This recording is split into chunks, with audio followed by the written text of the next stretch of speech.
Now, the rather amazing thing is that we are being prepared for one other step.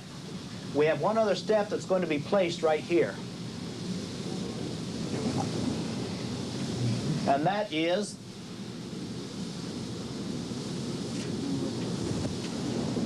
the New World Order. Ladies and gentlemen, just as soon as that New World Order is in place, we, the people of the United States who are sovereign, immediately lose all of our freedoms. We lose our freedoms and we become servants to those who control the New World Order. Because the New World Order is a world order of law, and we have to obey, and the only freedoms we receive at that time are the freedoms that are given to us by law. Meaning, if they're given to us by law, they can also be taken away from us by law. It is important for us to understand that this is the way we're being trained, when in fact, this is the way it is. What we need to do now is we need to explore how much authority the Internal Revenue Service has. What I have here is a front cover of a book. This is only the front cover because it's out of the library, and I wasn't able to bring the book with me, so I brought basically a photocopy of the front cover. This is a book from the United States because it has the logo of the United States, the eagle and the shield and the arrows and the olive branches. Is that right? That's correct. Okay. And this particular book is the United States Codes, or the codes of law that the United States is governed by. Dave, would you turn that piece of paper over? And would you read the bottom half of the first paragraph beginning with number 1? Listen carefully. Titles 1, 3, 4, 5, 6, 9, 10, 11, 13, 14, 17, 18, 23, 28, 32, 35, 37, 38, 39, 44, and subtitle 4 of 49. Okay, continue. Having been enacted into law, establish legal evidence of the law contained in those titles. Okay. It indicates that some of the codes have been enacted into positive law. And in fact, not all of them have been enacted into law. If they were all enacted into law, they'd have to use the word all. All of these titles have been enacted into law. That's not the case because they have enumerated each one of those that have been enacted into law. Title 26 is the Internal Revenue Code. Dave, is Title 26 included in there? No, it isn't. It goes from what to what and leaves out? It goes from 23 to 28. From 23 to 28 and leaves out Title 26.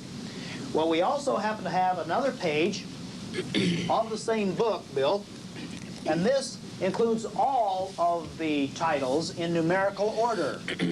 So, Bill, can you find Title 26?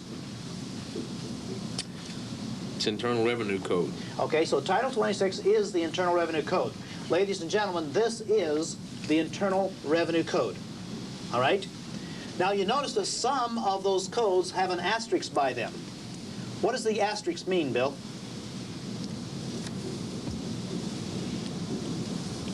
That this title has been enacted as positive law. Okay, so all of the codes that have been enacted into positive law have an asterisk by them. Is that right? What about Title 26? No marcation at all.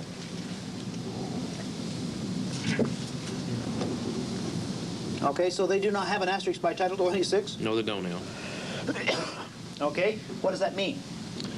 Well, it means according to the instructions here, or the subtitle, is that the footnotes that it has never been enacted as positive law. It's just hanging around. Would you read the final statement on that piece of paper? Titles of the United States Code which have been enacted into positive law are legal evidence of the general and permanent laws, while non-positive law titles only establish prima facie the laws of the United States. Okay. So we have two types of laws, don't we? We have a law that's known as a positive law. It's been enacted into positive law, and it tells us that those have been enacted into positive law, but those that are not positive law are prima facie. Is that right? Prima facie.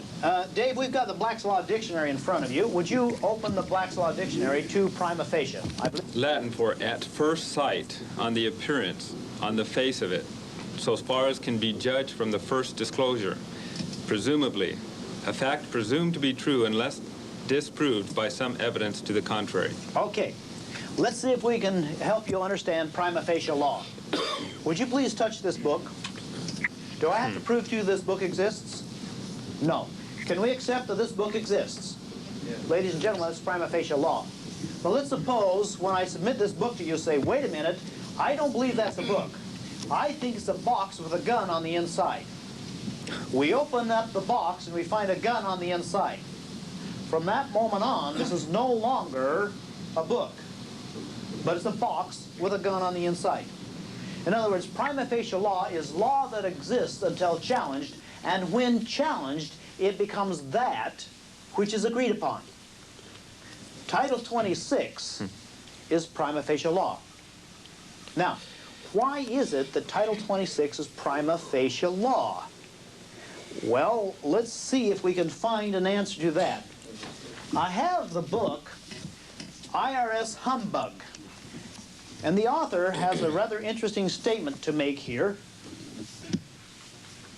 And it says, in the salaries and pay of officers and persons in the service of the United States, here's section 86, it says, and be it further enacted that on or after the first day of August, 1862, there shall be levied, collected, and paid on all salaries of officers or payments to persons in the civil, military, naval, or other employment or service of the United States, including senators and representatives and delegates in Congress, when exceeding the rate of $600 per annum, a duty of 3% on the excess of the above $600, and it shall be the duty of all paymasters and all disbursing officers under the government of the United States or in the employ thereof, when making any payments to officers and persons aforesaid.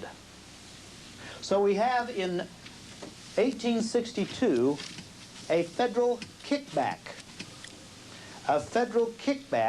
that has now become what is known as the federal income tax. He goes on to say, in 1942, Congress passed what was known as the victory tax. The press releases sent to the media implied that it was applicable to all income received for labor, even though it was limited to the federal government. So we find then that Title 26 has nothing to do with you, a private citizen. But this is rules and regulations for a federal employee to rule his method of kickback. This might help explain why this was never enacted into positive law. One of the ways we can find why it was never acted into positive law, if we go to Black's Law Dictionary, and would you look up special law? Would you read special law for us, David? One relating to particular persons or things. One made for individual cases or for particular places or districts. One operating upon a selected case rather than upon public generally. A private law. A law is special when it is different from others of the same general kind or designed for a particular purpose or limited in range or confined to a prescribed field or action of operation. In the great Internal Revenue hoax exposed, it says Title 26 United States Code has not been enacted into positive law. The reason it has not been enacted into positive law is because it is special law, as described in Black's Law Dictionary. It's a very special law for special people. The special people we're talking about is employees of the federal government. Now, what we'd like to do now is we'd like to actually go to the book itself, and let's find out how much legal effect this book really has. Bill, I'm going to submit this book to you, and would you read construction of title right there? Read construction of title. Now, first of all, it's going to describe the entire book, and then it's going to tell you how much legal effect this book really has. Go ahead.